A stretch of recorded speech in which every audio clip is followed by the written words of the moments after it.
warm welcome to Nirmal, ladies and gentlemen. I'm Hiral Dadia. We have with us Mr. Rajesh Bhatia, Group CFO at UFlex, joining in. Welcome to the show, Rajesh, and always a pleasure to speak to you and get insights from you. Rajesh, spectacular set of numbers as well that we've seen. Congratulations on that front, firstly. If you could just give us the key highlights of the quarter, what has worked? I think as we've said that, guidance was always there from our side for the last at least 6 quarters or so, and we've been continuously overachieving those numbers. We probably guided at about 20-25% revenue jump, and we've not thought about the price rises and all that, but they are coming handy. So overall, this quarter revenue jump is quite high at 65%, of which 38% is contributed by the volume growth. So both volume and price front, they are happy points. Yes, there are raw material price increases also, but overall, due to a last quarter's policy change, the margins are better because in a constantly rising market, as I had said last time, our order booking lots had not changed while the raw material prices were changing continuously.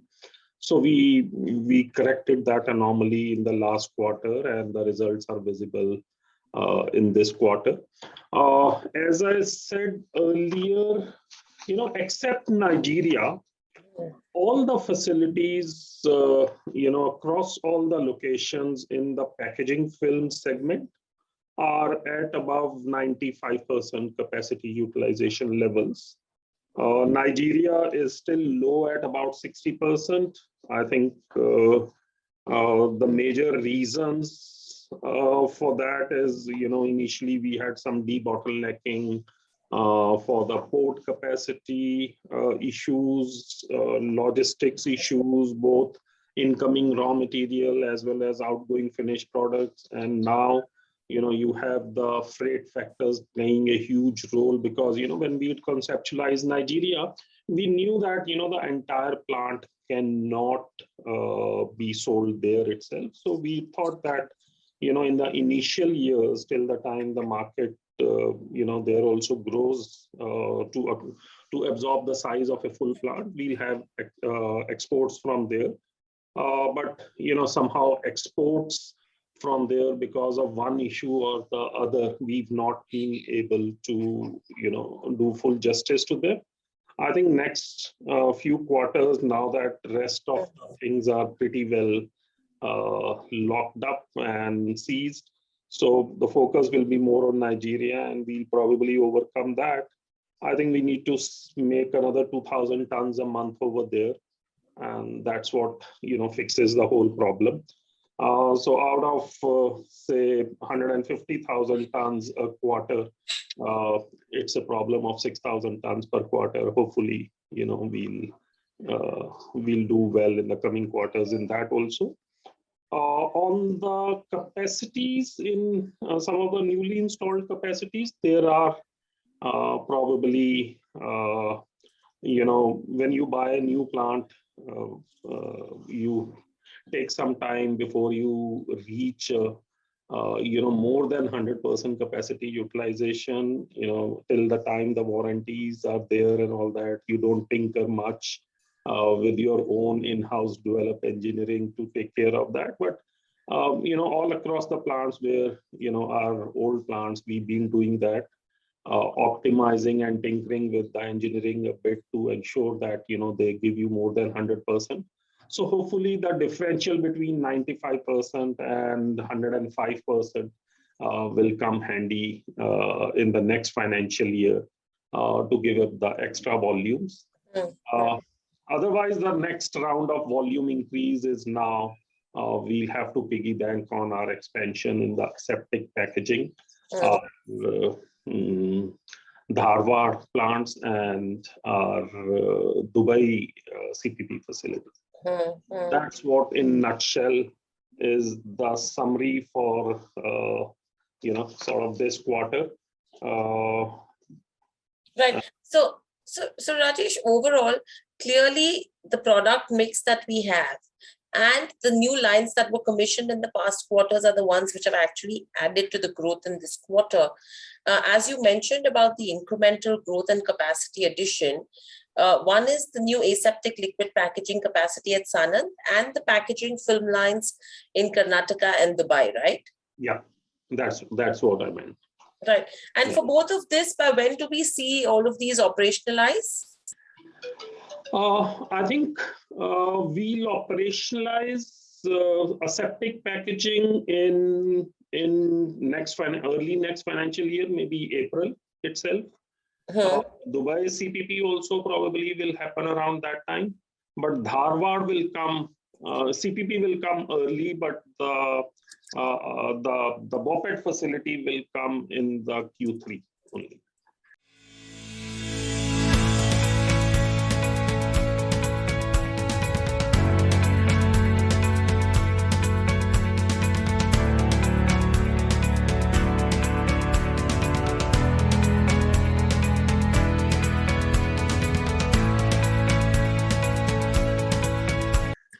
Okay. And overall, if you go to see what's the kind of revenue generation that we are seeing from these plants? I think aseptic can on a full year operating basis can give you, which can be FY24, can give you about 500 CR. Dharwad, both plants, CPP and PET, can give you about 800 crores. And CPP can give you at Dubai about 150 to 200 crores. Okay, and all of this we are saying that could come in FY24? Yeah, the full impact will be felt in FY24. FY23 we will see, partial, because Dharwad, the major one, is coming, in the Q3. We'll try for Q2, but Q3 is what we've given the guidance earlier. So these days sometimes it's difficult to predict because of the COVID, if some of the your German engineers are not able to visit and all that. So those factors you're keeping in mind. Sanand is almost ready. There again, we were looking at preponing this, but again, the similar problem of people not coming to do the final things at the plant is what is holding things up. Otherwise, the order book position for the current quarter, January, February, March at Sanand is extremely robust. But because of the capacity constraints, we are constrained today. Right. And overall, if you go to see in terms of between domestic and exports, where are we seeing higher traction right now? So we clearly, all these capacities have come largely on the overseas side. So as I see, our overseas businesses revenue mix between domestic and international now is about, which at a point in time used to be almost about 50-50. Is more than 62% this quarter. Revenue is from international business and 38% from domestic business. So, because all these capacities came in the overseas. So we'll see it continues. And if I talk of EBITDA is disproportionately high in the packaging film business, because as we've been guiding the markets, that the packaging business per se, which is supposed to be the value addition from the packaging films to the, that continues to still suffer from, over capacities and because, for them, the input cost also increases. It takes time to pass it on.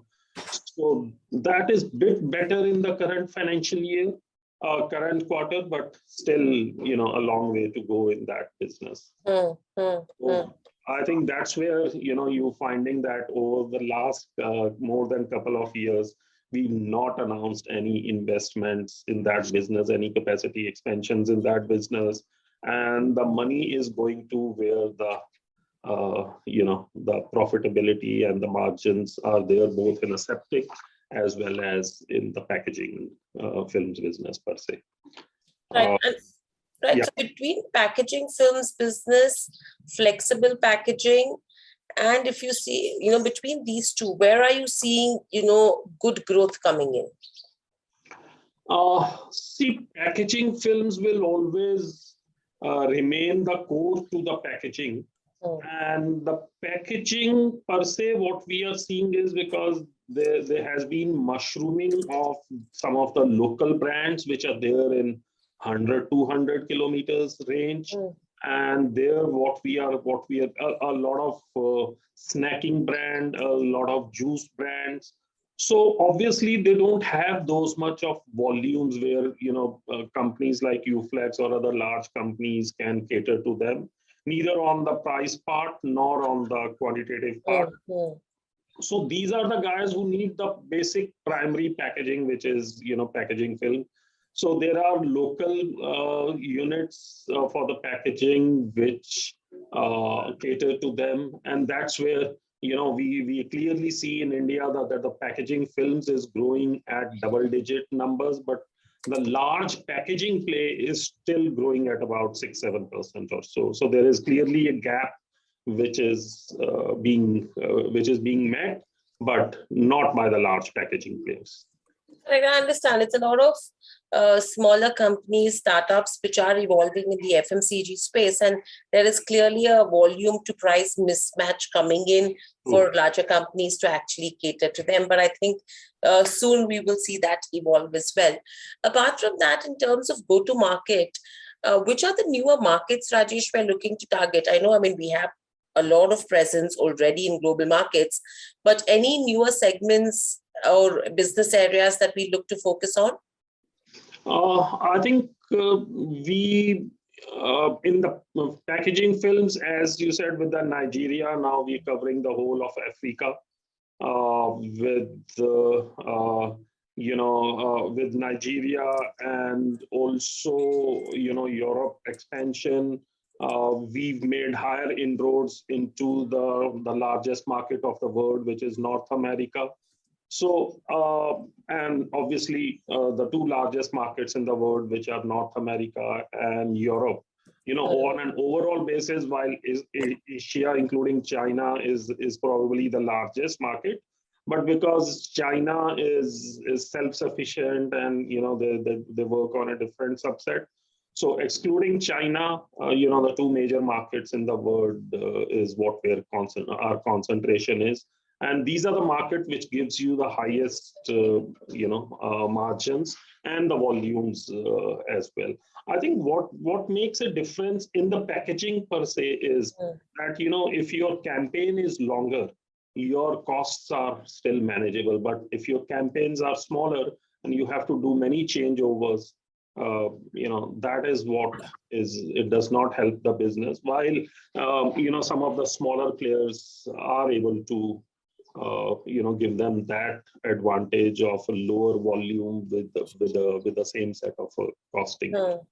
So I think concentration right now is on packaging films and aseptic packaging. Aseptic packaging per se, we also doing very well in terms of the export markets.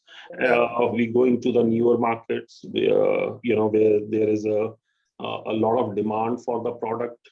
Markets like Southeast Asia, markets like Middle East and Egypt. So these are the markets, which are very ripe for aseptic packaging.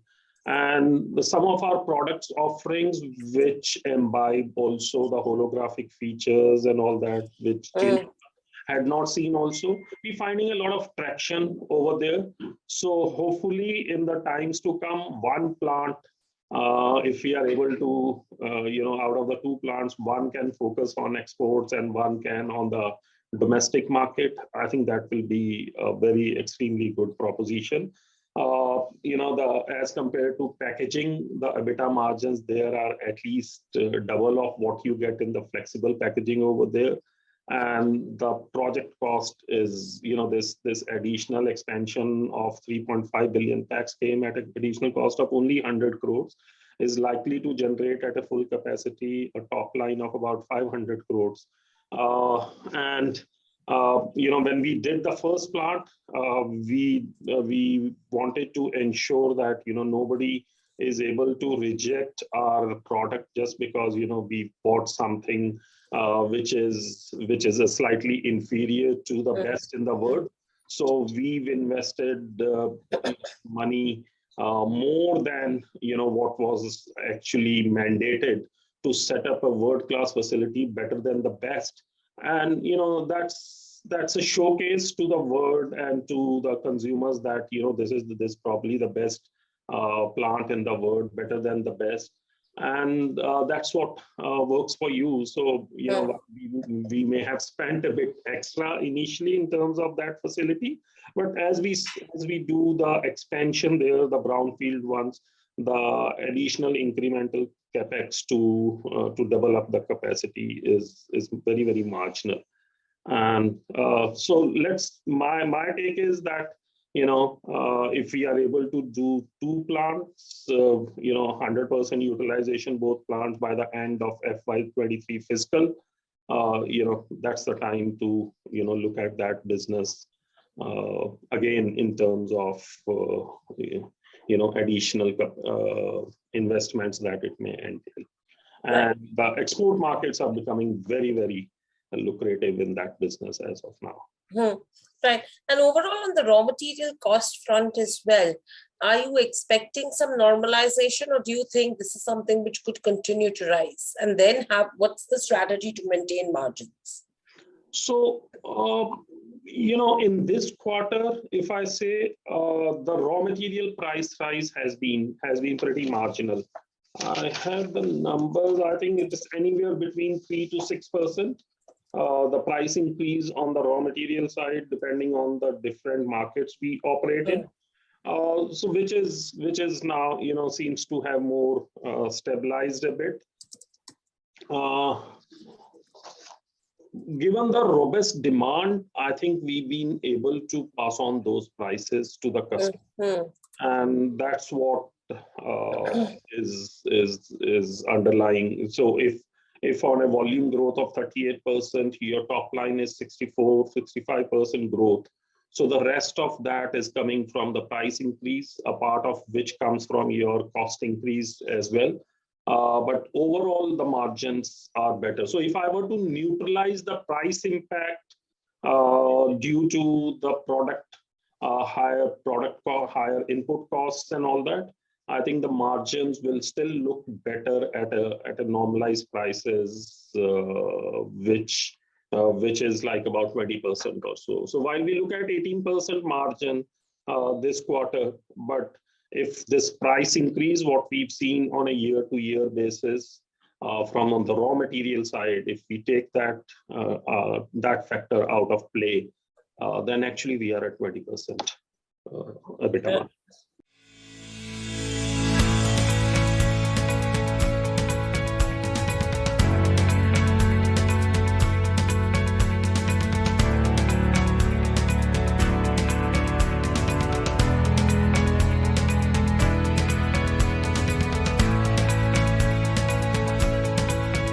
Right.